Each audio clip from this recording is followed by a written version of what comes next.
अस्सलाम वालेकुम, आदाब। मैं साजिद हुसैन और आप देख रहे हैं चाकुलिया टाइम्स। जिस तरह से आप लोगों को पता है कि बीते कई दिनों से पूरे देश में एक ही आवाज़ उठ रही है कि नुपुर शर्मा और नवीन जिंदल ने जिस तरह की प्रॉफिट मोहम्मद सल्लल्लाहु अलैहि वसल्लम को लेकर के अभद्र टिप्पणी की है, उसको लेकर के पूरे देश में ही नहीं बल्कि पूरी दुनिया में जो मुस्लिम तबके के लोग हैं वो आवाज़ उठा रहे हैं और नुपुर शर्मा की गिरफ्तारी की मांग जोर पकड़ चुकी है, जोरों पर है। आज आप लोगों की क्या मांग लेकर के रैली निकालने वाले हैं, जो ये प्रोटेस्ट रैली है? सबसे पहली बात तो ये है कि आज हम लोग, आप बखूबी जानते हैं, पूरे इंडिया नहीं बल्कि पूरी दुनिया इस बात से बाखबर है कि नुपुर शर्मा जिस तरह से बयानबाजी की है, खासतौर से हमारे नबी सल्लल्लाहु अलैहि वसल्लम की गुस्ताखी, शान में गुस्ताखी की है उन्होंने, तो बस पूरी दुनिया हम लोग आज एक ही चीज़ मांग रखते हैं कि नुपुर शर्मा को फांसी हो, क्योंकि वो एक स्पोक पर्सन। साथ साथ तो सबसे बड़ी अफसोस ये होती है कि वो नुपुर शर्मा खुद एक लॉयर हैं, उसको शायद ये भी पता नहीं है तो इंडिया एक डेमोक्रेसी के साथ साथ एक सेकुलरिज्म भी है।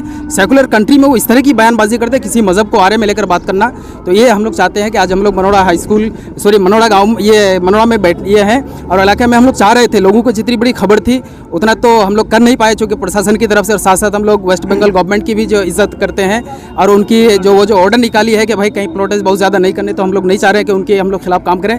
लेकिन कुछ हद तक जो हमारे इलाके में जितने भी हम लोग ऑर्गेनाइजेशन हैं, जैसे आप देखेंगे यूथ मूवमेंट वेलफेयर सोसाइटी, ग्वालपकर टू की आवाज़ और मौलाना आज़ाद वेलफेयर ऑर्गेनाइजेशन जो हम लोग ऑर्गेनाइज करते हैं, तो हम लोग चाह रहे हैं कि बस एक ही मांग है सरकार से, खासतौर से हिंदुस्तान की सरकार से, और हमारी ये जो आज भी हम लोग लॉ एंड ऑर्डर में विश्वास रखते हैं कि नुपुर शर्मा को जितनी जल्दी हो उसको गिरफ्तार किया जाए और जहां तक मुमकिन हो कॉन्स्टिट्यूशन की आड़ में, यानी कॉन्स्टिट्यूशन के मुताबिक उनको जो है सज़ा, जितनी बड़ी से बड़ी सज़ा हो, हम लोग को बस यही डिमांड है, इसलिए हम लोग आए। और यहाँ नुपुर शर्मा और नवीन जिंदल ने टीवी डिबेट में बैठ करके किया और जिस पार्टी में वो थी, पार्टी ने उसका एक्शन लिया, फिर भी इस तरह की आवाज़। देखिए, ये आवाज़ जो आज वो लोग उठा पाए, बीजेपी के नेशनल स्पोक पर्सन, तो ये आवाज़ इतना आसानी से उठा नहीं पाए। वो जिस वक्त हिजाब पे बात हुई तो मुसलमान सोए हुए रहे, जहां आवाज़ उठी, जहां हिजाब की बात हुई वहां के मुसलमान निकले, बाकी हिंदुस्तान के मुसलमान सोए हुए रहे कि जहां का मैटर है वहां जाए। और जब हमारे मस्जिद के ऊपर स्पीकर पे आवाज़ उठा तो हम लोग उस वक्त भी सो के रहे, हमारा सर काटा गया, हमें पकड़ के जय श्री राम का नारा लगाया गया। हम मुसलमानों के साथ इतना अत्याचार ये बीजेपी सरकार में, ये मौजूदा सरकार में हो रहा है, लेकिन हमने आवाज़ उठाने की कोशिश तक नहीं किया। और आवाज़ जब उठाया तो फर्दन एक जा करके नहीं, तो ये नौबत आ पहुँचा कि आज कोई भी हमारे धर्म के खिलाफ, हमारे रहन सहन पे, हमारी बेटियों के हिजाब पे, हमारे मसाजिद पे और उसके अलावा हमारे दोनों जहां के आलमीन हमारे रसूल सल्लल्लाहु अलैहि वसल्लम, उसके खिलाफ बोलना मतलब कि बहुत बड़ा गुनाह है। क्योंकि हम लोग हमारी सर कटा सकते हैं, हम लोग अपनी मसाजिद को वीरान कर सकते हैं, हम लोग अपनी जान गंवा सकते हैं, लेकिन हुजूर के खिलाफ एक गलत शब्द हम लोग सही नहीं सकते हैं, क्योंकि उनके ही तौफील से ये दोनों जहान बना है। आज इन्होंने हुजूर पाक सल्लल्लाहु अलैहि वसल्लम के खिलाफ वो दो जिन्होंने बुलाया है, तो वो बद से बदतरीन है, वो दुनिया के सबसे नालायक पर्सन है जिन्होंने ये बात बताया। और ये नहीं कि जाहिल आदमी बताए। आप अगर बड़े मैंने खुद भगवत गीता का कुछ मुताला किया, पंडितों से पूछा किशनगंज के, तो उन्होंने बताया कि कोई भगवत गीता या रामायण में, किसी भी धार्मिक किताब में, चाहे भगवत गीता हो, रामायण हो, कुरान हो या बाइबल हो, किसी भी धार्मिक किताब में ये नहीं कहा गया है कि दूसरे धर्म के बड़े साधु को या बड़े जो उनके पैगम्बर है, प्रॉफेट है, उनको गाली दें और अपने धर्म को प्रमोट करें। ये किसी भी धर्म में नहीं है। हमारा धर्म मजहब इस्लाम ये सिखाता है कि आप गैर मजहब के जिनको पूछते हैं उनको भी आप इज्जत सम्मान करें, ये हमारा मजहब है।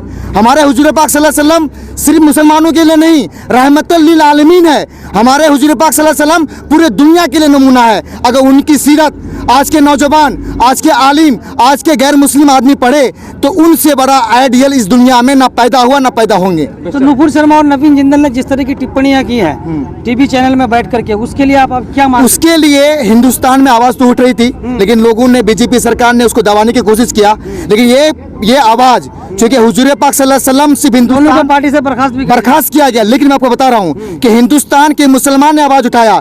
हुजूर पाक सल्लल्लाहु अलैहि वसल्लम ना ही हिंदुस्तान के सिर्फ मुसलमानों का वो नबी है, ना ही पाकिस्तान के, ना अमेरिका के, ना अरब के, बल्कि पूरे जहान के वो नबी हैं। जब ये आवाज़ सऊदी अरब और अरब ममालिक तक पहुंची तो अरब के लगभग 16 ममालिक एक साथ एक जगह पहुंचा और पहुंच के इस बात को कंडम किया कि हिंदुस्तान में जिस तरह से नबी पे आज आवाज़ उठ रही है, अगर ऐसा आवाज़ उठे तो हिंदुस्तान के तमाम चीज़ों को हमारे देश में बाइकआउट किया जाएगा।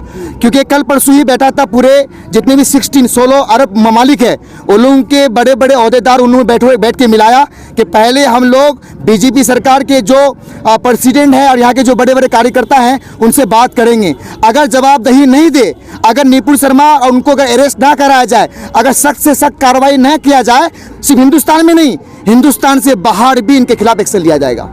तो इसलिए हमारी डिमांड यहाँ पर 3 NGO जैसे विद वेलफेयर सोसाइटी के प्रेसिडेंट वसीम रहमानी भाई है, मौलाना आज़ाद के सेक्रेटरी अब्दुल रज्जाक सर है, मैं अपना गल्फ टू की आवाज़ का सेक्रेटरी हूँ, हम सब लोगों की डिमांड है कि उनको जल्द से जल्द अरेस्ट किया जाए और एक ऐसा कार्रवाई किया जाए, ऐसा उनको सजा दिया जाए कि वो एक नमूना बने।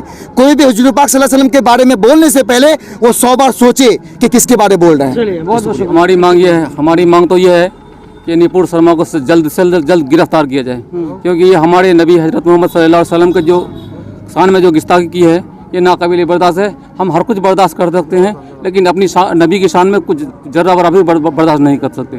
चलिए, एक चीज़ ये भी तो उठ के आ रहा है कि मुसलमानों में ही कुछ ऐसे लोग हैं जो ऐसे चैनलों पे जाके बैठते हैं और अपने धर्म के बारे में उल्टा बुलवाते हैं, ऐसा भी बहुत जगह से उठ के आया है। सबसे पहले तो मैं आपके YouTube चैनल के ज़रिए मैं सबको सलाम करना चाहूँगा। देखिए, आपका जवाब मैं बाद में आता हूँ। सबसे पहले एक चीज़ हम लोग को जानने की ज़रूरत है, हिंदुस्तान का सबसे बड़ा दुश्मन कौन है? हिंदुस्तान का सबसे बड़ा दुश्मन आज बीजेपी है, सबसे बड़ा दुश्मन वही है। क्यों मैं इसलिए ये चीज़ कह रहा हूँ? क्योंकि अगर हम लोग हिंदुस्तान की दस्तूर को पढ़े, हिंदुस्तान के कानून को पढ़े, तो कानून में सेक्शन 95 और सेक्शन 98 में लिखा हुआ है कि कोई भी शख्स किसी भी मजहब के खिलाफ या अभद्र टिप्पणी करके उसके आस्था को ठेस नहीं पहुंचा सकता है। आज देखिए, बीजेपी सरकार अपनी प्रवक्ता को पूरी तरह से छूट दे रखी है कि आप लोग मुसलमान हो, चाहे सिख हो, चाहे अन्य मजहब हो, उसके खिलाफ आप खुली आज़ादी से आप लोग बोल सकते हैं, मतलब उनके एहसासात को, उसके मजहब रिलीजियस सेंटीमेंट को आप लोग भड़का सकते हैं। क्यों? अब तक आज ये मामला तकरीबन 10 से 12 दिन तक हो चुकी है, अब तक उसको अरेस्ट वारंट। मैं ये कह रहा हूँ कि आप हिंदुस्तान को अगर मानते हैं तो हिंदुस्तान का दस्तूर को भी मानना होगा, जिस आर्टिकल में लिखा हुआ है कि आप दूसरे के मजहब के साथ खिलवाड़ नहीं कर सकते, उसके खिलाफ अभद्र टिप्पणी नहीं कर सकते हैं। तो वो तो किया है नुपुर शर्मा ने, तो उसको अरेस्ट किया जाए। आज सरकार क्यों नहीं अरेस्ट कर रहा है? सरकार अपनी चुप्पी क्यों साधी बैठी हुई है? आज रांची में खुलेआम मुदस्सिर को गोली मार दिया जा रहा है, तो वहाँ पे आप क्या कर रहे हैं? वहाँ के लोगों को गिरफ्तार कर रहे हैं। यूपी में देखिए, नौजवान लड़कों को जो प्रोटेस्ट जिसका हक है उसको क्या कर रहे हैं? गिरफ्तार करके मतलब जेल में डाल के उसके पिटवा रहे हैं, और जिसके वजह से ये मामला जो आगजनी का माहौल पूरे हिंदुस्तान में लगा हुआ है, आज उसे आप खुली छूट दे रखे हैं और VIP रेस्टोरेंट में उसको छोड़ के रखे हैं, वो आराम से एंजॉय कर रहे हैं, और उसके खिलाफ गिरफ्तारी का वारंट नहीं निकाल रहे हैं। आज माहौल जगह जगह जो इस तरह का आगजनी का माहौल है, क्यों है? उसके पीछे क्या मामला थे? उसके पीछे नुपुर शर्मा है ना, उसको अरेस्ट कर लीजिए। हम लोग का डिमांड यही है, हम लोग का डिमांड यही है कि नुपुर शर्मा को जल्द से जल्द अरेस्ट किया जाए, और हम लोग का डिमांड जायज़ है, क्योंकि हमारा कॉन्स्टिट्यूशन, हमारा दस्तूर हमें सिखाता है कि आर्टिकल सेक्शन 295 और 298 के तहत कोई किसी का धर्म का मतलब टिप्पणी के खिलाफ टिप्पणी नहीं कर सकता। उसके तहत आप अरेस्ट कीजिए, 2 साल की सजा है उसको दीजिए, या फिर मुआवजा जो है, या फिर दोनों मिलाकर उसको दीजिए।